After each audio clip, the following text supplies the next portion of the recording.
Well, good morning, friends. It's Crazy Cheap Chick, and I'm back from the grocery store. In a moment, I'll take you inside. I'll show you the groceries I got this week. Spent a little bit more than usual because I'm having company. We'll talk meal plan. I'm going to show you a few things I got at garage sales. Found some great deals, not a lot, but I find enough brand new items for cheap that it makes it worth my while to spend an hour or two a week going to garage sales. Then I'll tell you everything that's going on here at our 5-acre homestead. I'm going to give you a genius hack for dealing with kids' temper tantrums. And at the very end, I'm going to tell you a little story, and I kind of hope you stick around for the story. I've titled it, Are You Giving Up Candy for Gravel? So come on, let's get busy. Well, guys, I spent $132.79 pre-tax. That's a little bit more than I usually spend. I usually try to keep it under $125, and I'm happier if it's $110 or below. But I have some company coming in tomorrow night. They're going to stay here Sunday night and Monday night, so we'll be using a little bit more food. So that probably ran it up just a little bit. Then this week, we have to go to Hutch for a job. And I've got to take my food with me. So I'm going to run through real quick what I got. Milk here is $3.19 regular price, and cream is $3.49. Last week I bought that non-fat creamer on clearance. John Wayne hated it. I didn't like it either, but then this whipped topping, regular price, $1.19. Carrots, 99 cents. These potatoes were $5, but I had a coupon, so it rang up for $1 less than that, $4. This can of cherry pie filling was $3.99. Butter was on sale this week, 2 for $7, so $3.50 each, but I had a coupon, so it rang up for $2.80. Cheese was on sale for $5.99. These Grand's biscuits were on sale. You know how Dylan's always has those promotions. You have to buy at least 5 to get $1 off. Well, Grand's were part of the promotion. You can mix and match in those promotions, though. So I didn't buy 5 cans of Grand's because there is probably not a more unhealthy food on the planet than Grand's biscuits. I mean, you want to talk about ultra-processed, but they're good. I think I told you salsa 99 cents. This rice was $1.29 because you know my theory. Sometimes you're just so busy, it's easier to make 90-second rice, even though it costs a little bit more, than going out to eat. And it's easy to throw together like a nutrition bowl. A few beans, rice, cut up some tomatoes and olives, and add a little pita bread or naan, and you've got a pretty good meal for cheap. But in the upcoming weeks, I'm going to figure out a way to make my own 90-second rice. I've got a food saver, and so I'm going to see if I can cook rice and seal it up and make my own 90-minute rice. That's on my radar. Blueberries, $1.99 on sale this week. And these tomatoes, man, the tomatoes had gone through the roof. And these packages were $2.49, but all the rest of them were like $3.99, $4.99. And I heard the tariffs had really hit on tomatoes. I don't know. The other package was $2.49. I had a coupon for this one. I eat a ton of tomatoes. I love tomatoes, and I'm planting a lot of tomatoes in the garden. Then this creamy Caesar dressing, it was $1.99. It was part of that buy 5 deal. The bacon was buy 1, get 1 free. And so in essence, they were $4.25 each. The sausage was on sale for $2.99 a package. Strawberries were on sale for $2.19 a package. Everything else is clearance.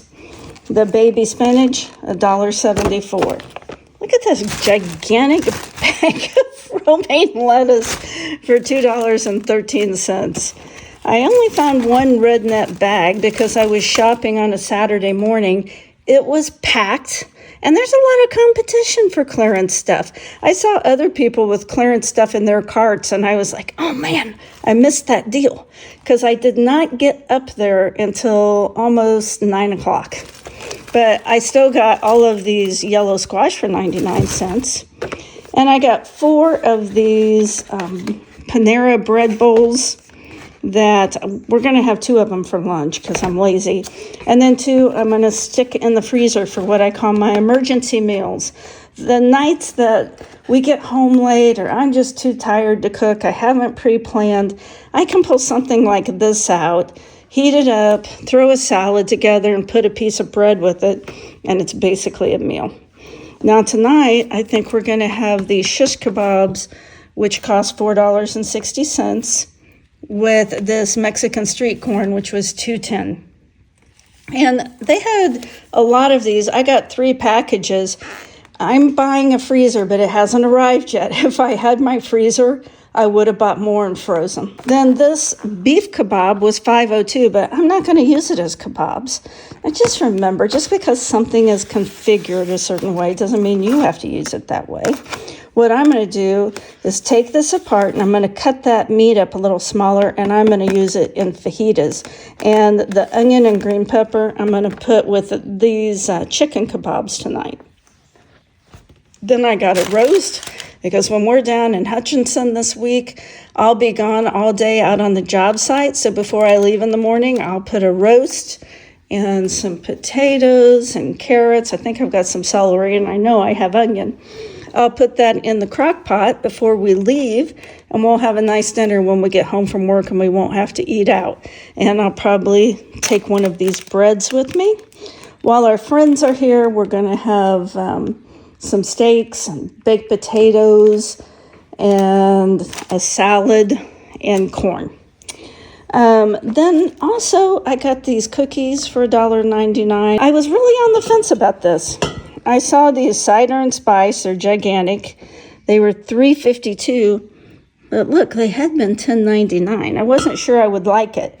And then I thought, oh, we're having that family party for my 2 grandkids' 8th grade graduation. This would be great for that. And so I bought this. They had pop on sale. Buy 2 cases, get 2 cases free, and I almost bought pop. And then I thought, no, this will be less expensive. And so I went ahead and bought these. There's another reason I really wanted these. I wanted the jars. These jars are super expensive. I looked up online, and 4 jars like this cost $36 on Amazon.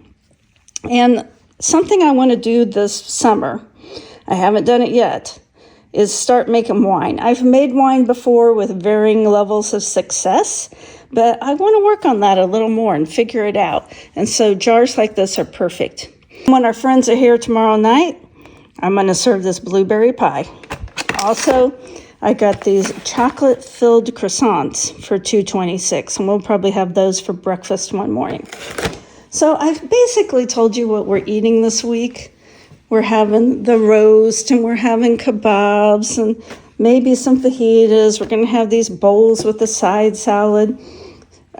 Since our friends are going to be here, we're going to be having breakfast. So John Wayne's going to make biscuits and gravy one day. He's also going to make bacon and eggs one morning. Then I'm going to cut up strawberries and blueberries.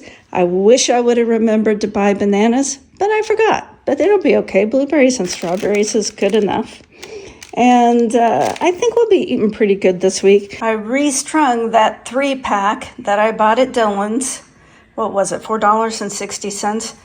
There's no more meat. It's the same amount of meat as was on those 3 shish kebabs. All I've done is add in a bunch of green pepper, red pepper, tomatoes, onion, squash, zucchini, and yellow squash. And those vegetables were all vegetables I got off the clearance rack, the dollar bag clearance rack. So this ends up being a pretty inexpensive meal. I'll go ahead and put some kind of rice with it. This was that $1.29 bag of rice I got this morning. So just remember, you can buy those packs and stretch them out. Well, friends, I was on my way up to the grocery store, and 2 of my neighbors were having garage sales, so of course I had to stop. Now, one of my neighbors, I bought a couple of plants from, a spider plant and a couple of tomato plants, and I got this painting. It's an original. I think it's really pretty. And since I was buying the plants and everything, I had asked him how much he wanted for this, and he said $20. And I thought about it. It's well worth $20. But I was trying to think, where can I put it? Where can I put it? Where can I put it? I have so much glass in my house, I don't have a lot of wall space. And then when I bought the plants, he just threw it in. He gave it to me, basically. But I want you to see how much it originally cost. $150. Isn't that crazy? In case you haven't figured it out yet, I have really, really super nice neighbors. For the most part. There's one or two I'd like to switch out. I'll quickly show you the other stuff I got. I bought John Wayne a present. Complete car care gift pack. It's got some glass wipes, some Armor All,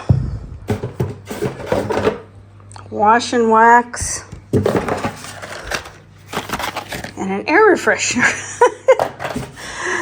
All that for $8. Then I got 2 more essential oils for $1. Sweet orange, which I think I have, and something called calming. Not sure what all's in this one. Mostly orange, tangerine, yeah. 3 full containers, never opened, kids sunscreen. A starlight projector for $2.50. And I only bought this silly thing. I paid $2 for it because I wanted the lid for something else and it doesn't fit the thing I bought it for. 2 packages of chocolate chips, or I guess white chocolate chips, $2 each. I don't know why. She had a whole bunch of them. And this garden tool for 50 cents. I found 2 different frames that would work. One was kind of gold and the other was more or less a barnwood look. And I couldn't really decide which one to go with. But I eventually decided to go with the barnwood look just because I felt like it was more of a contrast with the colors in the painting. It made the painting stand out a little bit more with the dark frame. Which one do you like better? Did I make the right choice? It's always so hard to pick out things, isn't it? There it is, framed and hanging on my wall. I think it looks pretty good there. A new freezer was delivered, and I'm pretty excited about it. I haven't started putting things in here, but I'm looking forward to getting my frozen food organized and being able to find things, being able to stock up on more bargains, because oftentimes I've had to pass on frozen stuff because I just didn't have the room. These were today's Lowe's clearance plants. They were half off, so $12.49. Got 3 of them. I've got some pots to fill. So here's the hack for dealing with children who are having a meltdown. We've all been there. Kids screaming, yelling, face all purple. Well, when children do that, oftentimes they're trying to tell you something. They're just not good at expressing it. And there's usually 3 areas that this falls into of what they may need that I have found. They may need a hug, they may need a snack, or they may need some time alone. You know, as adults, we do that. We often find ourselves overstimulated and we just need a break. Well, kids are the same way. Sometimes they just need a break. And so I'll always ask my grandkids, what do you need? Do you need a hug? Do you need a snack? Do you need some time alone? I never use terms like time out. I don't want it to sound like a punishment. I want it to sound like it's their choice, that they're deciding to do this. And sometimes they need more than one thing. Sometimes they need a hug, a snack, and a break. Just like adults, they get worked up and they just need time to calm down. I want to show you an area that I set up in my home that allows my grandkids to have a space where they can go and chill, where they can have that time alone, where they're not around other kids or adults, and they can just rest and relax and get their thoughts together. Just like adults, they need that too. There's many a time when I was working that I just had to get away. I just had to take a break and just kind of regather myself. Kids are no different. So when my grandkids are having a meltdown, I'll say, do you need a snack, a hug, or a break? And if they say a break, then they come back to this little chair that I got at Goodwill. and I've got a bunch of books there, and they just take a little break. It's a beautiful day here at the campground. Let's get our day started by getting a roast put in the crock pot with some potatoes and carrots and onion. Okay, I've got things at least picked up and cleaned up enough. I feel like I can go take a shower. And I'm going to go down to the shower house and take one instead of using our shower, because John Wayne didn't realize our gas tanks were empty and there's no hot water. So the thing that makes this park popular in Kansas is they have a lot of horseback riding trails, and a lot of the campground sites have corrals for your horses. I'm going to bring you over here.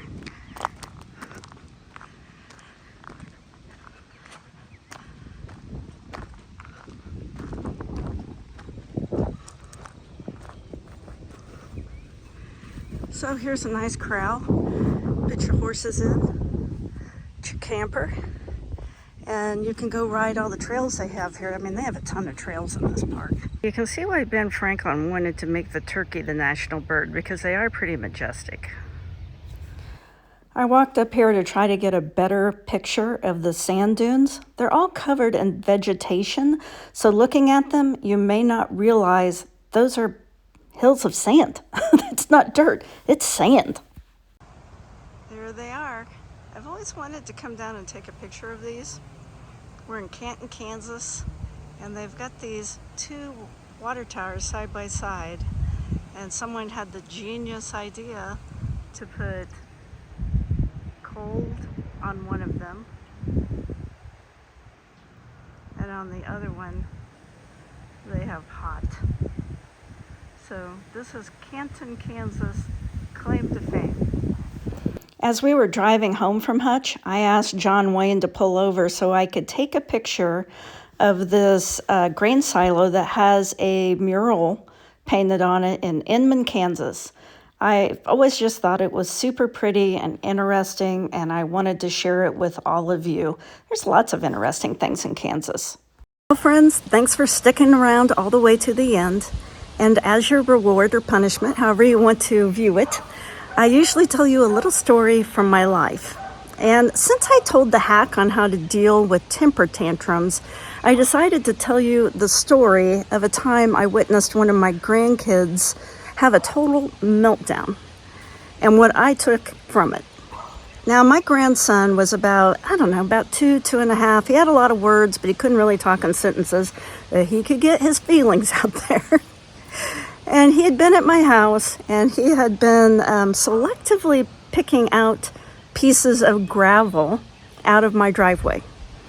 And it came time for them to go home, and he has a handful of gravel. And his mom says, "Put that gravel back on Nana's driveway, we're going home." And he's like, "No, mine." And she's like, "No, it's Nana's gravel, put it back on her driveway." And I'm like, "He can keep that gravel, I don't care." And she's like, "Mom, I don't want my kid choking on gravel on the way home." That's what kids do, is put everything in their mouth. And I don't think she wanted to end up at the ER of the hospital where she's an RN explaining why her kid had got choked on gravel. And at that point, she's kind of looking at me like, "I'm not sure I can leave my kid with you," because she don't seem to have a lot of common sense. Anyway, she tells him, "You can't keep the gravel," and she takes a piece of candy out of her purse, and she says, "If you put the gravel back on the driveway, I will give you this piece of candy." And you can see him thinking about it. And he's weighing it out. Candy or gravel? What do I want? And he decides he wants gravel. And he's like, "No, mine, mine, mine." And at that point, Mom puts the candy back in her purse, and she's like, "Okay, because of how you're behaving, you do not get the candy, and you're putting that gravel back on the driveway, and if you keep it up, you're going to bed when we get home." So he's already lost his gravel, he's lost his candy, and now he's about to lose his freedom. But he sticks to it. No, he wants to keep that gravel. And so he's like, "No, mine, mine." And Mom forces him to put the gravel back on the driveway, puts him in his car seat, and he probably screamed all the way home until he was put to bed. Well, I was thinking about that, and This is a story about myself when I feel like I chose gravel over candy. Now, don't take this as criticism of moms who work, because it is not. Some moms need to work, some moms choose to work. It's different for everybody. Everybody's circumstances are different. But I went back to work when my youngest started kindergarten, and I worked long hours. And as I think back on it, I really feel like my children were the candy, and I gave up candy for gravel. Money was the gravel. I wish I would have put off working just a little longer. Now, when I was young, I probably thought I needed to work because we were poor. We hadn't been able to buy a house because we could never save up a down payment for a house. And I just really wanted to get ahead in life. I had a lot of ambition. So I got a job, and my kids started going to a babysitter after school. And when I look back on it, I think, you just get limited time with your children. 18 years at the most. I just felt like I needed to help out the family. And I wish I had made a different decision. We had been making it. No one was starving. We had a roof over our heads. It wasn't a roof we owned, but we had a roof. We had enough to eat. And I wish I had made a different decision looking back on it. I feel like I chose gravel over candy. And if I had it to do over, I would stay home with my kids at least until they started high school. I wish I would have figured out how to live on less and still save money, how to live smaller, how to live in a tiny house with fewer possessions. I wish I would have figured out all the ways that I save money now back then, so that I could have saved money towards a house but still been home with my kids. Because I think it's possible, I just hadn't figured it out yet. And I kind of let pressure from society influence me, that I wasn't important enough, or I wasn't somebody unless I owned a home or had a lot of things. And that's just not true. Think about your life. Is there a time you feel like you gave up candy for gravel? Maybe it's not in regard to going back to work or kids or being a stay-at-home mom. It might be something totally different. The analogy is giving up something good for something inferior. So is there a time that you did that? And were you influenced by outside forces to do that? I think we've all been in that place at some point in our lives. Anyway, I hope you have a great week. I hope you pick candy over gravel. And I hope you find some bargains, and I'll talk to you soon. Aren't you a cute dog? You're adorable. You're adorable.